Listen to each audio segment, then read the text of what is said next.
Tirania de Aço capítulo 765 Repreendendo a mulher que você ama. Demorou apenas alguns minutos para Berengar ser informado sobre o massacre de Madrid.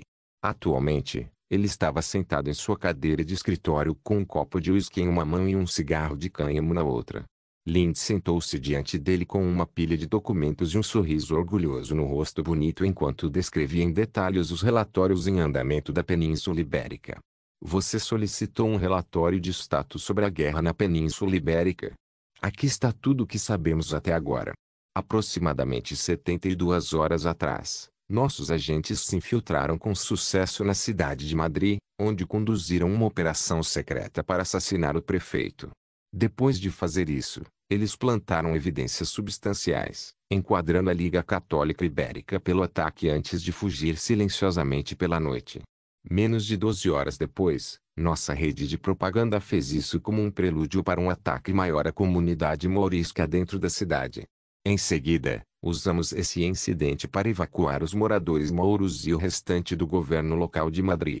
Como esperado, a Liga Católica Ibérica ficou mais do que feliz em levar o crédito pelo assassinato. No momento em que retiramos nosso povo, os rebeldes tomaram Madrid e a proclamaram uma cidade livre sob o domínio direto do papado. Ao mesmo tempo, eles expressaram isso como o primeiro passo para uma nova reconquista. Enquanto comemoravam sua vitória percebida, Emmerich e o Reichsguard desencadearam uma enxurrada de projéteis químicos que exterminaram os habitantes da cidade com gás. Ao fazer isso, eles esgotaram nosso estoque atual de armas químicas. Enquanto falamos, o Reichsguard está limpando a cidade descartando os cadáveres em uma vala comum fora dos limites da cidade. No que diz respeito ao Papa, ele ainda não respondeu a esses ataques.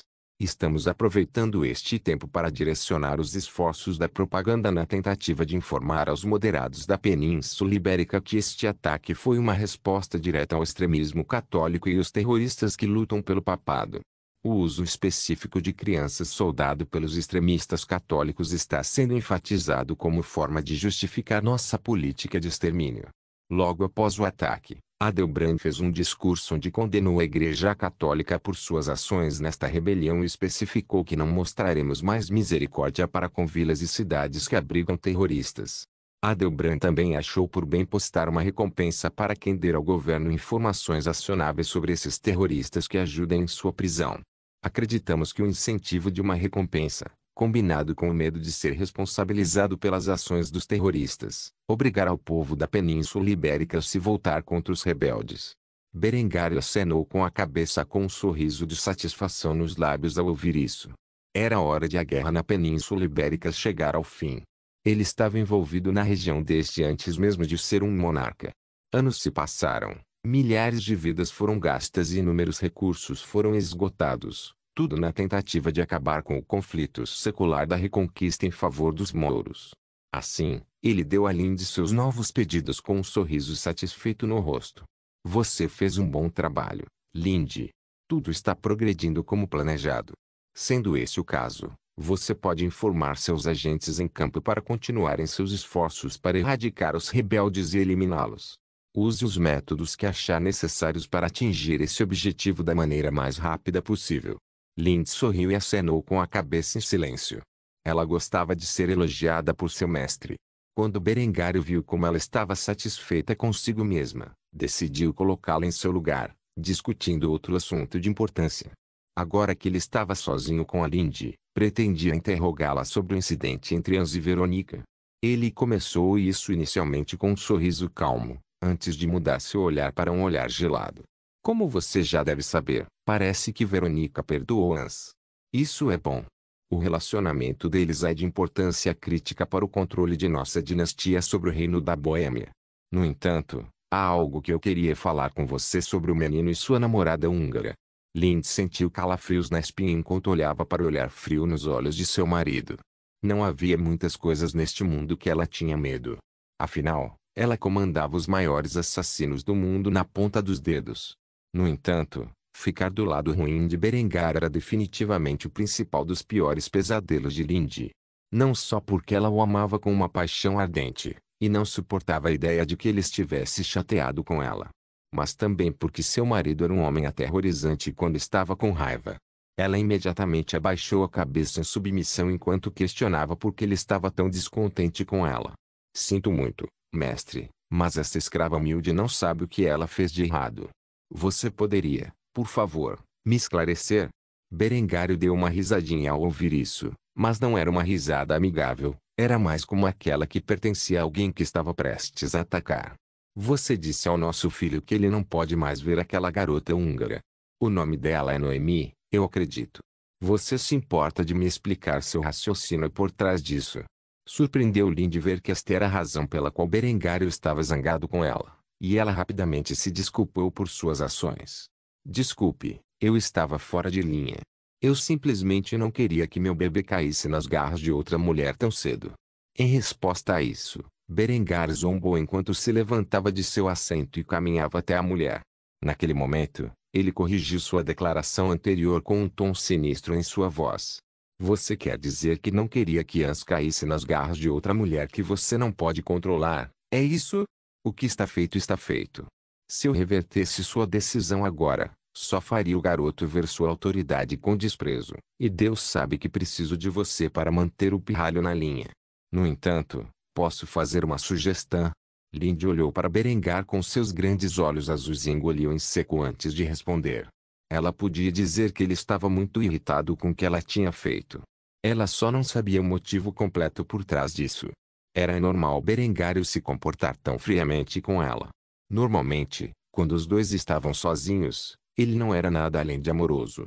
No entanto, agora, enquanto ela olhava em seu olho bom, ela teve a sensação de que ele queria estrangulá-la, e não do jeito que ela gostaria.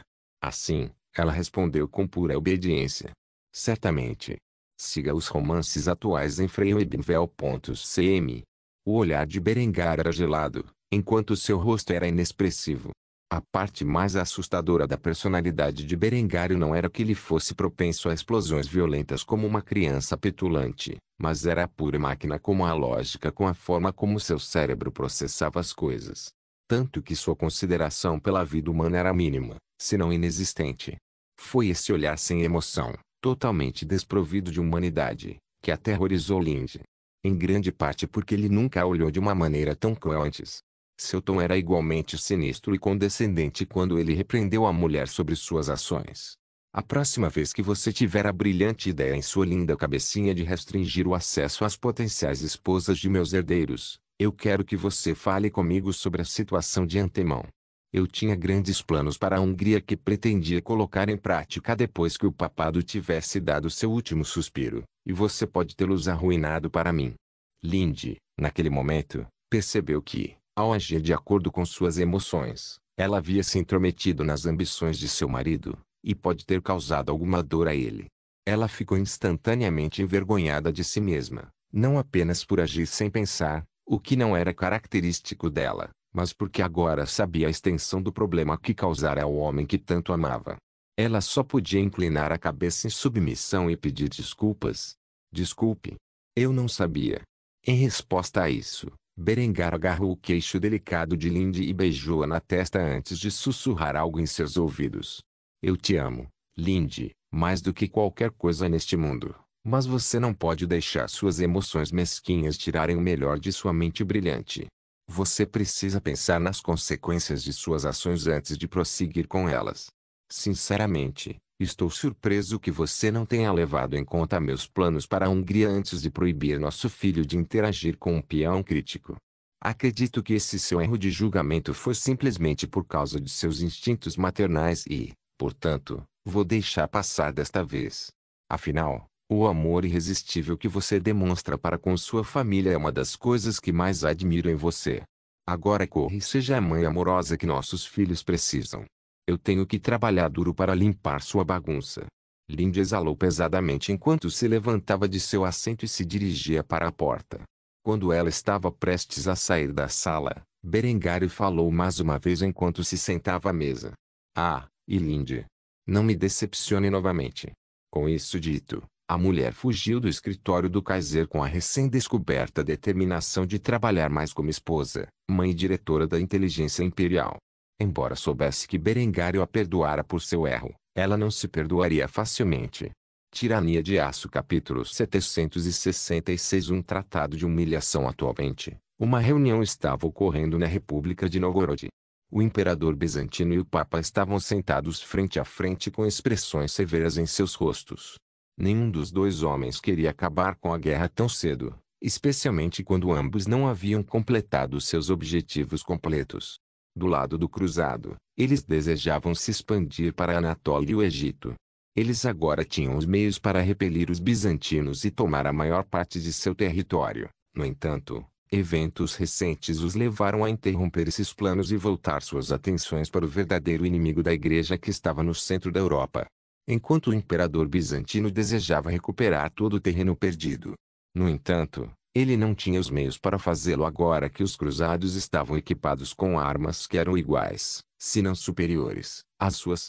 Em última análise, ele foi forçado à mesa de negociações pelas pombas em sua corte. O Império Timúrida esteve ausente dessas negociações, pois a Igreja Católica jamais negociaria com os muçulmanos uma solução pacífica para a Terra Santa. Se isso pudesse ter sido feito, já teria sido feito. Claro, Berengário de fato conseguiu isso por um tempo limitado, mas finalmente a paz que ele criou resultou na cruzada que devastou a Terra Santa. Júlio foi o primeiro a limpar o ar e falar sobre sua posição. Em primeiro lugar, o Império Bizantino reconhecerá todo o terreno que os cruzados conquistaram nesta disputa como um novo reino católico de Jerusalém. Isso não é negociável. Vetranis cerrou os dentes ao ouvir essa exigência. Tudo ao norte da península do Sinai e ao sul da Anatólia estava agora nas mãos da Igreja Católica. Essa era uma parte substancial de seu império que seria entregue aos católicos que se mostrassem hostis nessa cruzada. No entanto, ele já havia se resolvido a essa concessão quando concordou em se encontrar com o Papa. Afinal, seu plano era recuperar a terra em poucos anos, quando ele tivesse reforçado seu exército.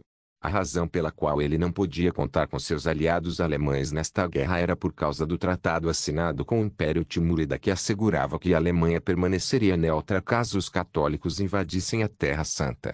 Esta foi a tentativa de Salan de garantir que a Alemanha não o apunhalasse pelas costas na primeira oportunidade.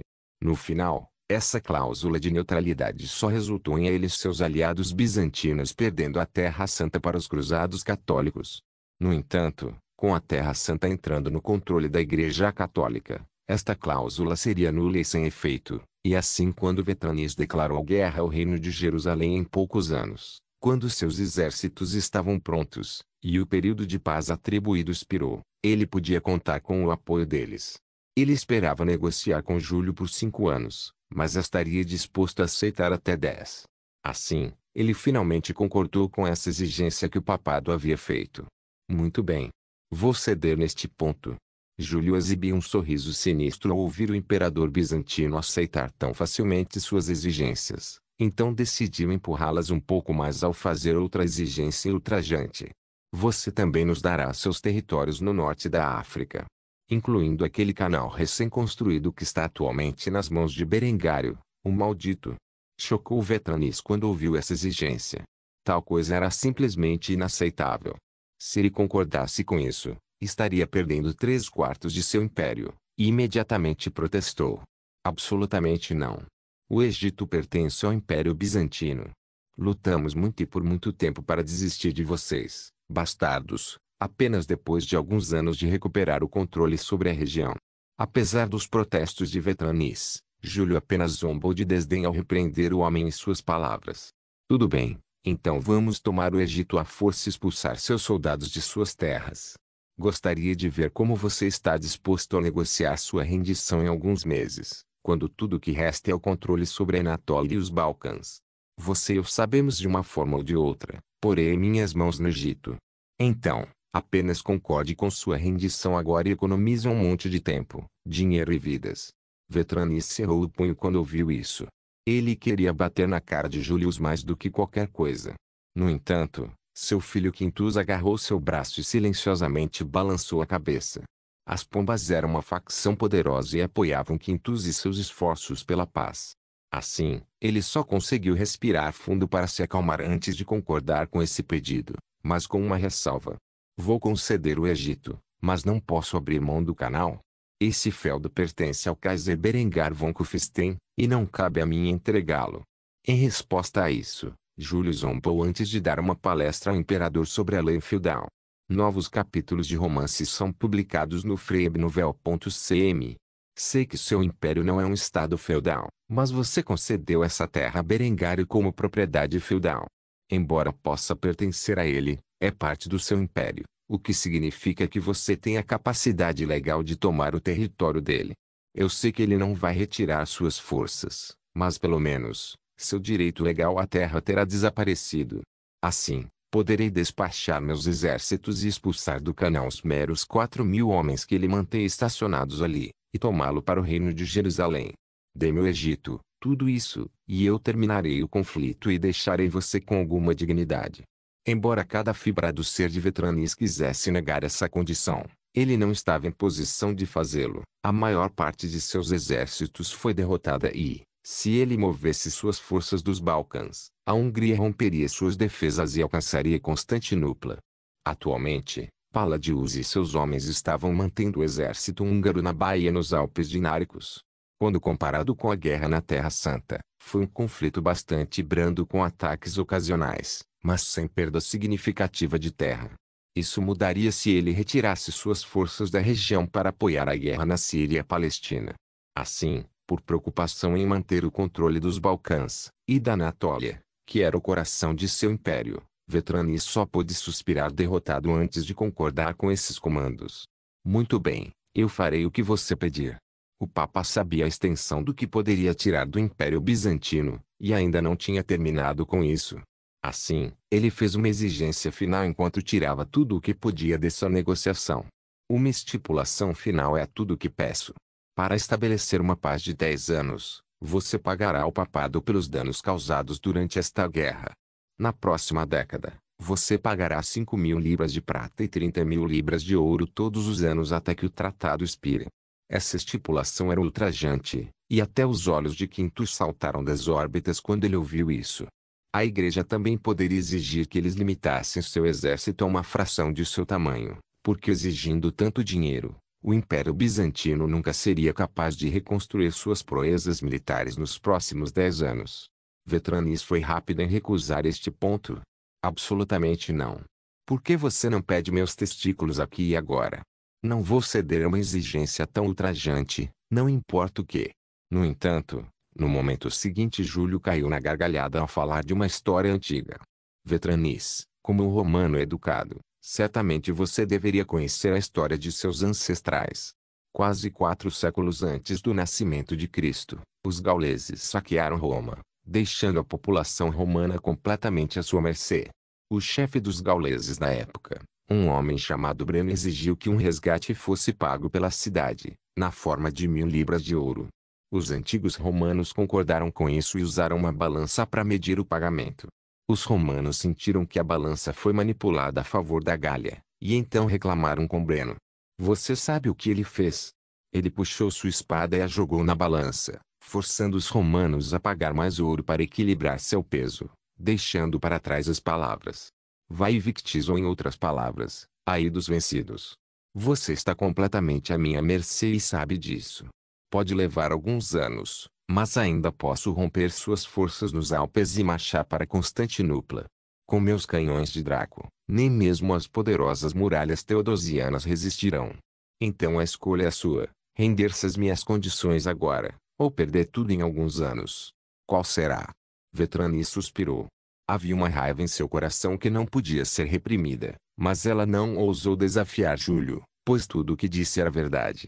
Assim, ele assinou seu nome no tratado que não apenas humilharia o Império Bizantino, mas também o levaria à falência. Com este tratado assinado, Júlio poderia reunir suas forças na Hungria e atacar as defesas orientais da Alemanha. A hora de se vingar de Berengar von Kufstein e da reforma alemã finalmente havia chegado. Depois de muitos anos esperando pacientemente, Julius acreditou que logo poderia provar o sangue do Kaiser. Tirania de Aço capítulo 767. O amanhecer de uma nova era. Berengar olhou para um mapa da Europa, que estava esparramado sobre a mesa de sua sala de guerra. Este mapa continha o atual Império Alemão e seus vizinhos. Do Báltico ao Mar do Norte e até o Adriático, seu império se estendia, unindo os povos alemães da Europa em um único império. Houve uma exceção notável. A Casa da Borgonha atualmente mantinha a outra metade dos Países Baixos, onde a maioria de seus cidadãos eram alemães étnicos. No entanto, esta não foi uma grande preocupação para Berengário, pois ele acabou de receber uma notícia do papado. O imperador Vetranis previsivelmente o esfaqueou pelas costas e cedeu o controle do Egito, incluindo a passagem do Kaiser para os cruzados.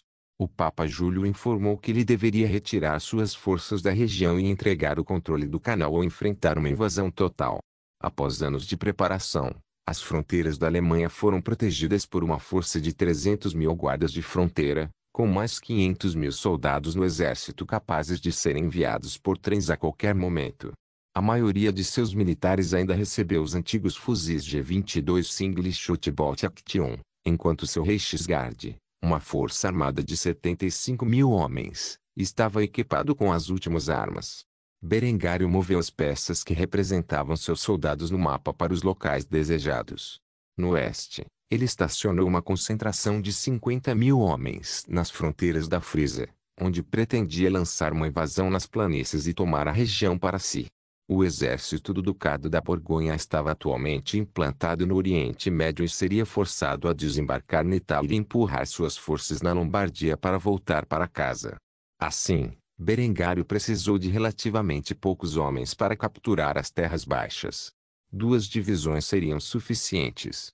Enquanto isso, no norte da Itália, os 25.000 homens do exército lombardo seriam apoiados por 100.000 soldados alemães em suas tentativas de entrar em Roma e colocar o Papa sob o jugo. Naturalmente, o Reino de Nápoles seria um dos 2 principais pontos de parada do exército dos cruzados, e eles fariam tudo ao seu alcance para impedir o avanço da Alemanha na Santa Sé. No Oriente, nas fronteiras da Hungria, Berengário estacionou 200.000 homens. Ele sabia que no início da guerra, o Reino da Hungria retiraria suas forças dos Alpes Dináricos e atacaria as fronteiras orientais da Alemanha. Infelizmente para eles, a Alemanha tinha uma aliança com os bizantinos, e as forças de Palladius, que lutaram longa e duramente contra os cavaleiros húngaros, invadiriam do sul ao mesmo tempo que a Alemanha, esmagando o exército húngaro entre os 2 exércitos. Finalmente, na península do Sinai fica o teatro final da guerra. Berengário já havia transportado 50.000 membros do Reichsguard, anteriormente estacionados na Península Ibérica, para o Passo do Kaiser. Eles tinham um único propósito: defender a região dos exércitos cruzados a todo custo. Naturalmente, o pouco que restava do estoque de armas químicas de Berengário foi levado com eles. Quanto à guerra em curso na Península Ibérica, ainda havia 25.000 Reichsguard que trabalhariam ao lado do exército andaluz para controlar a rebelião. Depois de contemplar essa divisão de suas forças armadas, Berengário tinha apenas uma pergunta: onde ele deve implantar? Naturalmente, ele pegou a figura que o representava e pairou sobre o norte da Itália. Ele lideraria o ataque em Roma e pessoalmente veria o papado destruído. Berengário exibia um sorriso malicioso ao pensar no que isso significava. Pela primeira vez em quase 900 anos, os alemães estariam retornando a Roma para saquear a cidade santa por todo o seu valor e pôr fim à tirania da Igreja Católica. Enquanto ele olhava sádico para o mapa, Linde bateu na porta e testemunhou a visão. Ela respirou fundo para acalmar seus nervos antes de falar. Então, você realmente vai lá de novo? Para batalhar, quero dizer. Berengário zombou ao ouvir isso, antes de assentir com a cabeça. Ele bateu a figura que o representava no local que marcava Roma, antes de desviar o olhar para a beleza ruiva peituda que estava em sua porta. Esperei muito tempo por este momento. Finalmente, estaremos livres da ameaça que é a Igreja Católica. Assim que derrotar seus exércitos, estabelecerei uma nova era de paz e prosperidade para nosso império. Uma Pax Germania, por assim dizer. Ninguém jamais poderá desafiar nosso império no campo de batalha ou nos 7 mares novamente. Governaremos a terra, o mar e o céu, e todos pagarão tributo ao nosso grande império. Levei quase 10 anos, mas finalmente posso alcançar a ambição da minha vida. Linde exibiu um sorriso amargo ao ouvir isso antes de fazer a pergunta que imediatamente veio à mente. E então? Depois de estabelecer esta sua Pax Germania, o que você deve fazer? Berengário sorriu ao ouvir isso e se aproximou de sua mulher. Ele a beijou na testa antes de anunciar seus planos. Pretendo trazer a Alemanha para uma era de tecnologia que não deveria ter por mais 500 anos.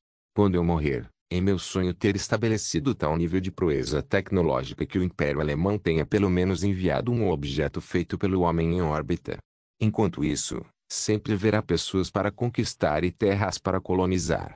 No entanto, eles não serão uma ameaça às nossas forças, que varrerão as selvas da Amazônia, as planícies da América do Norte, as savanas da África e as ilhas da Australásia. Conquistaremos por toda parte e estabeleceremos um espaço de vida para nosso povo. O que esses selvagens de Idade da Pedra podem fazer contra um exército moderno? É o alvorecer de uma nova era, meu amor, e não teria sido possível sem seus esforços. Quando eu voltar desta guerra, eu lhe darei tudo o que você merece e mais por me ajudar a realizar o sonho da minha vida. O que você quiser, contanto que esteja em meu poder, eu lhe darei. No entanto, até lá, continue seus esforços e me ajude a vencer esta guerra como você fez com todas as outras. Lindy ficou animada quando ouviu essa notícia. Parecia que Berengário não estava mais zangado com ela. A verdade era que ela já tinha tudo o que poderia querer. No entanto, se havia uma coisa que ela desejava, era que o homem fizesse uma pausa no trabalho de vez em quando e passasse mais tempo com a família. Embora Berengar tivesse começado a tirar fins de semana para passar com a família há algum tempo, ainda não era tanto quanto Lindy desejava. O homem deixou a maior parte da paternidade de seus filhos para ela, e ela queria que ele fosse uma parte maior em suas vidas. Ela imaginou que uma vez que essa guerra acabasse, ela pediria a ele para tirar mais tempo do trabalho. Afinal, ninguém culparia o homem se ele trabalhasse apenas 6 horas por dia, 5 dias por semana, pelo resto de sua vida. Depois de tudo o que Berengário havia conquistado, ele o havia conquistado. Assim, ela manteve isso em mente enquanto balançava a cabeça e abraçava Berengário antes de enviá-lo para fazer a declaração pública de guerra contra a Igreja Católica. Eu te amo. Por favor, volte inteiro. Eu não suportaria viver sem você. Berengário sorriu ao beijar a mulher nos lábios antes de responder às suas preocupações. Eu vou ficar bem. Eu aprendi minha lição sobre ir para a batalha de forma imprudente há muito tempo. No entanto, já que você pediu tão gentilmente, eu juro que voltarei para você vivo e bem. Adeus por agora, meu amor. Depois de dizer isso, Berengário saiu para a varanda de sua sala de guerra, onde um exército de homens estava reunido nas ruas abaixo.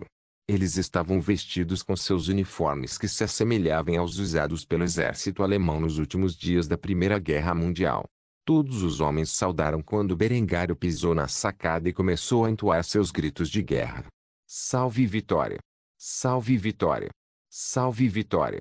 Berengário ergueu imediatamente uma mão para silenciar os homens e, depois de não ouvir um único som no pátio do palácio ou nas ruas circundantes, fez o seu discurso. Como muitos de vocês sabem, há algum tempo tenho um conflito com a Igreja Católica. Desde os dias em que eu era apenas filho de um humilde barão, o papado conspirou para me tirar do poder e reivindicar minha vida.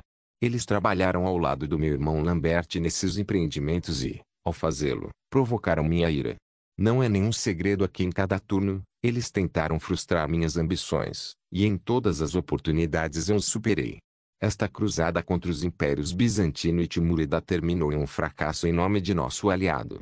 Ao fazer isso, o imperador Vetranis Paleólogo, meu sogro, me traiu. Anteriormente, foi acordado que eu cancelaria a dívida que a coroa bizantina me devia em troca da propriedade das terras que, pelo esforço do povo alemão, hoje existem como Passo do Kaiser e regiões vizinhas. No entanto, como um romano típico, Vetranis me traiu e vendeu essas terras ao papado em troca de paz.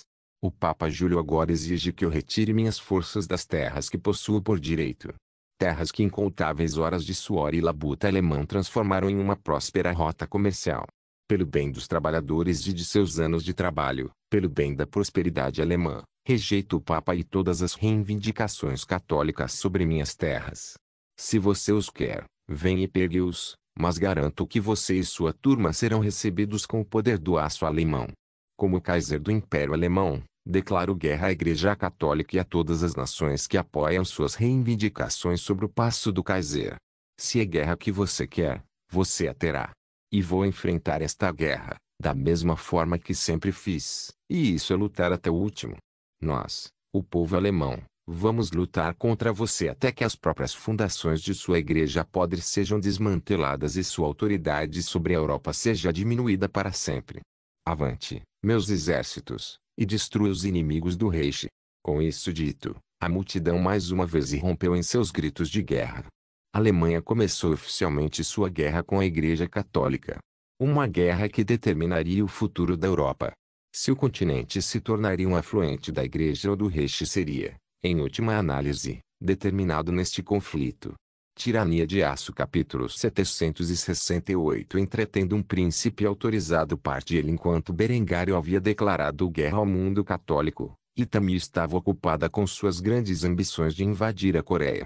Através de um grande esforço, seus navios de guerra começaram a produção e seus navios de transporte estavam saindo dos estaleiros.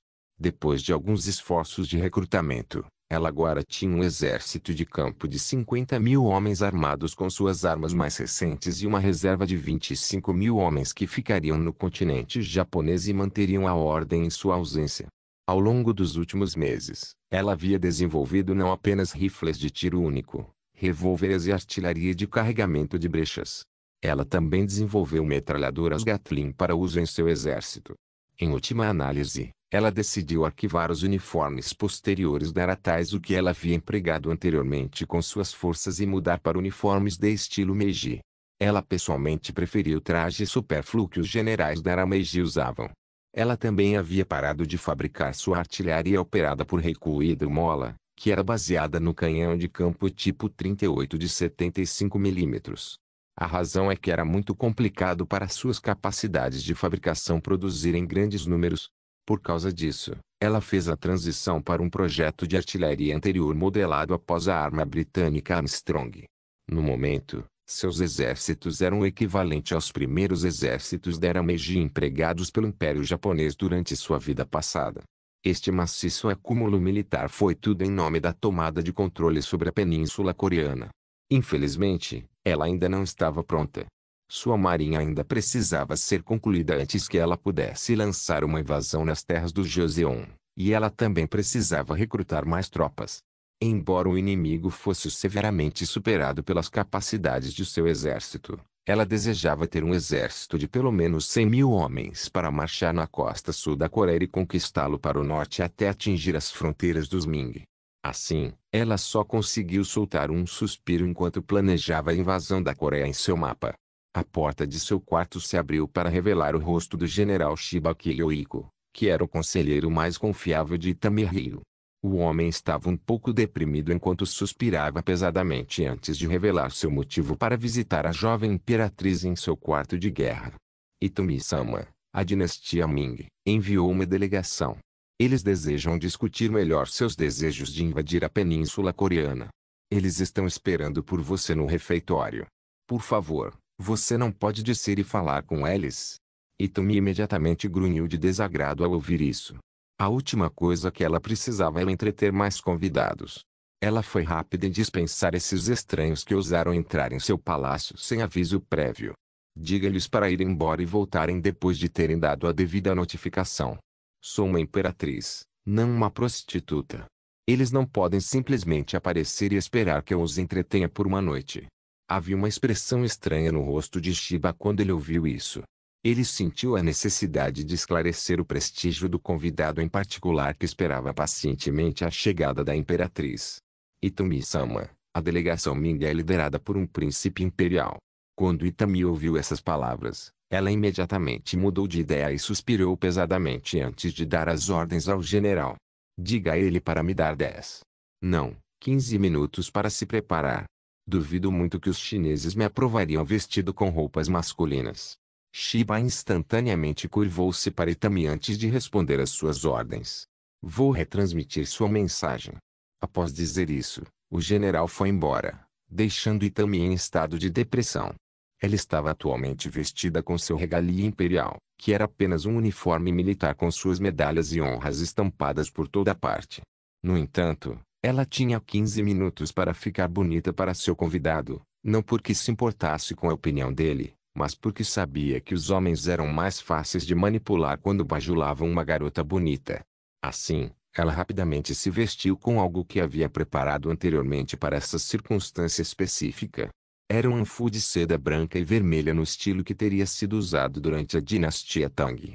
Por que ela preparou um vestido chinês da história antiga? Bem, por dois motivos. Primeiro, apesar de ser japonesa, ela teve que admitir que o anfu, principalmente daquela época, era mais bonito que o kimono. Em segundo lugar, era para mostrar seu apoio à história e cultura chinesas, para que os delegados a vissem sob uma luz melhor. Depois de se vestir com o traje luxuoso, ela prendeu o cabelo em um par de coques chineses. Apesar de ter tal penteado, seus longos cabelos brancos fluíam elegantemente pelas costas como um rio de neve. Tendo terminado de pentear o cabelo, Itami passou o resto do tempo trabalhando em sua maquiagem, o que foi suficiente para destacar sua beleza natural. Antes de descer as escadas, ela deu uma última olhada em si mesma no espelho e forçou um sorriso em seus lábios vermelhos cereja enquanto descia a escada em direção ao refeitório. O príncipe Ming estava no meio de uma conversa com o general Shiba Kiyohiko sobre as lendas da ascensão de Tami ao poder quando ela entrou na sala. Ouvi dizer que sua imperatriz é uma guerreira impressionante. Curiosamente, eu mesmo tenho ampla experiência na área. Mal posso esperar para conhecê-la. Shiba estava prestes a responder quando viu Itami descendo as escadas. Ela estava mais bonita do que ele já tinha visto antes. Normalmente ela não se esforçava tanto por sua aparência, e muitas vezes usava roupas masculinas. No entanto, a beleza do peitudo albino estava em plena exibição quando ela entrou na sala com uma expressão gelada no rosto.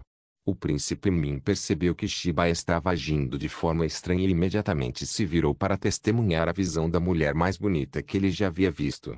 Embora já fosse casado, naquele momento não tinha maior desejo do que fazer da imperatriz do Japão sua concubina. Seus objetivos mudaram de informar a mulher que seu pai havia concordado com seu pedido, para manipular Itami para se tornar sua mulher. Ele exibiu um belo sorriso ao se aproximar da mulher. Itami deu uma olhada no homem e imediatamente pensou em uma única frase.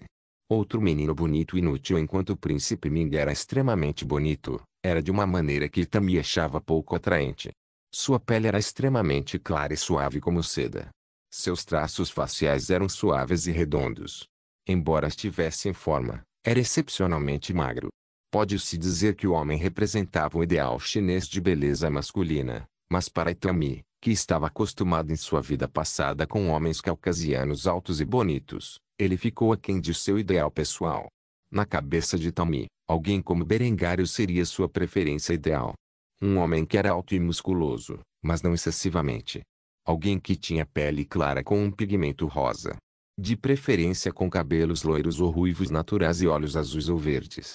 Ele também teria que ter um rosto alto e estreito com um queixo robusto. Quanto ao nariz, ela preferiria que fosse reto e estreito. Assim, foi uma surpresa para o príncipe Ming quando Itami reagiu sem a menor atração em seus olhos. Em vez disso, ela o cumprimentou como se ele fosse apenas mais um convidado. Bem-vindo, príncipe dos Ming. Espero que sua estadia em Yankee tenha sido bem-vinda. Por favor, sente-se, beba e coma dos frutos da minha terra. Itami sentou-se à mesa antes que o homem pudesse responder a ela. Ela rapidamente ordenou a uma das criadas que lhe trouxesse uma garrafa de saquê enquanto ela esperava pacientemente. O príncipe Ming rapidamente se sentou em frente a ela com um sorriso forçado no rosto. Esta era a primeira vez que uma mulher não o bajulava em toda sua vida, e ele não estava satisfeito com isso. Ainda assim, esta foi uma visita diplomática e, portanto, ele se apresentou adequadamente. Eu sou o príncipe Zuli. É meu maior prazer conhecer a deusa da guerra do Japão. Ouvi falar de suas façanhas e devo dizer que estou profundamente impressionado que uma mulher como você seja capaz de tais feitos no campo de batalha. Itami não quebrou sua expressão estoica ao ouvir isso. Embora quisesse zombar da observação do homem, ela se absteve de fazê-lo por causa das negociações diplomáticas. Em vez disso, ela o olhou nos olhos e questionou seu próprio registro militar. Sinto muito, príncipe Zu, mas não ouvi falar de suas façanhas militares. Por favor, ilumine-me com seu conhecimento de guerra. Essa observação feriu levemente o ego do homem. Ele esperava que Itami cedesse sob a pressão de seu olhar perspicaz, mas parecia que ela não se importava nem um pouco que ele não acreditasse que os rumores de suas proezas de combate fossem verdadeiros. Em vez disso, Ela o chamou em seu próprio registro de serviço. O que não era tão grande quanto ele já havia se gabado ao general japonês. Na verdade, ele era o terceiro príncipe da dinastia Ming, e seu irmão mais velho era o mais capaz em termos de proeza marcial e comando no campo de batalha. Em vez disso, Zhu Li raramente pisava em um campo de batalha e, quando o fazia, estava tão longe na retaguarda de seu exército que ele nunca precisava desembainhar sua espada. Apesar disso, ele decidiu cortejar a garota com histórias de sua bravura e, assim, reivindicou as conquistas de seu irmão como suas. Quero que você saiba que sou um comandante de campo de batalha talentoso. Fui eu quem liderou a cavalaria de meu pai para derrotar os Seren, empurrando-os para além do vale do rio Liao. Meu pai, o imperador, até me elogiou por isso. Quando Itami ouviu isso, ela estreitou seus olhos vermelhos sangue em um olhar penetrante enquanto examinava de perto o príncipe antes de responder às suas observações de uma maneira casual. Isso é engraçado porque ouvi dizer que foi um homem chamado Zuzi que dirigiu Yeren ao norte do vale do rio Liao, mas acho que minhas informações devem estar incorretas. Quero dizer, você não mentiria para mim durante uma visita diplomática. Agora você mentiria. Príncipe Zhu? Essa observação imediatamente encheu Zhu Li de vergonha. Ele não podia acreditar que esta mulher estava brincando com ele o tempo todo. Se ela sabia das façanhas de seu irmão, provavelmente também sabia que ele próprio fazia muito pouco no campo de batalha. O príncipe imperial queria mais do que tudo dar um tapa na cara de Itami por esse insulto, mas notou que os guardas olhavam ferozmente enquanto ele cerrava o punho de raiva. Ele jurou em seu coração que até o final da noite, ele teria Itami de joelhos nua e implorando por perdão. Quanto a Itami, ela exibia um sorriso presunçoso enquanto os garçons traziam a comida para a mesa. Parece que ela estava em outra longa noite de negociações com um idiota autorizado. Ela teria preferido que um homem do calibre de Zuzi a visitasse em vez dessa idiota. Afinal, eles poderiam compartilhar histórias de guerra com alguns drinks, algo que ela preferiria muito a seu visitante atual. Quanto às negociações com esse príncipe intitulado, estavam apenas começando. Não se esqueça de deixar o link de se inscrever no canal. Por favor, certifique-se de verificar meus outros vídeos. Tenho certeza que você vai gostar deles. Solem irmãs, Solem irmãos.